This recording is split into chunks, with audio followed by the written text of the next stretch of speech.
And then this notion of the inner critic.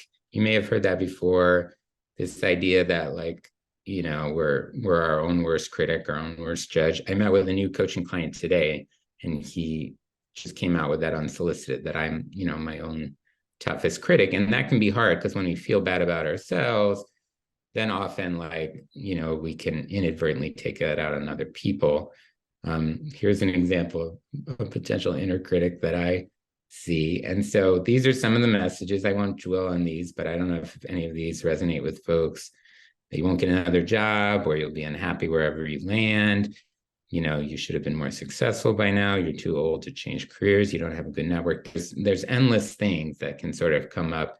And I put this slide on here because I think sometimes people have this experience and they think, oh, I'm sure other people aren't like this, that they're not having this sort of inner monologue around that. And it's just not true. I think the majority of people have a pretty strong inner critic, and you have to figure out ways to combat that. So speaking of combating that, some counter messaging that I like to focus on.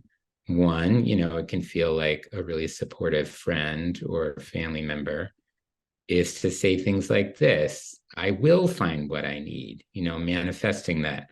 There are multiple scenarios in which I'll be happy. I think that's really important in a job search because we can get fixated on just one thing. And if it doesn't work out, it can be really devastating. And like I said before, everyone has gifts. People need the help that you can provide.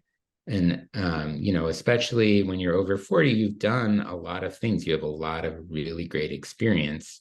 And it can feel like sometimes people, you know, aren't valuing that.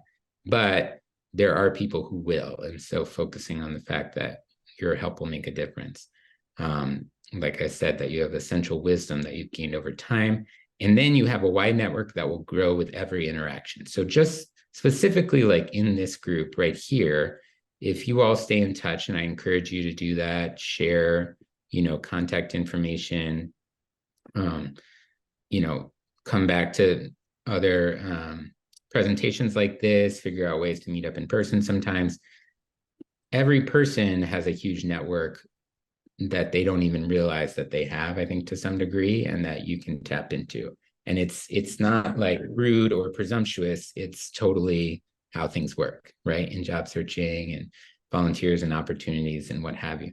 So it's important to, you know, not feel a lot of pressure to like, you know, be overly networky with everyone, but just getting to talk to people and like having positive exchanges.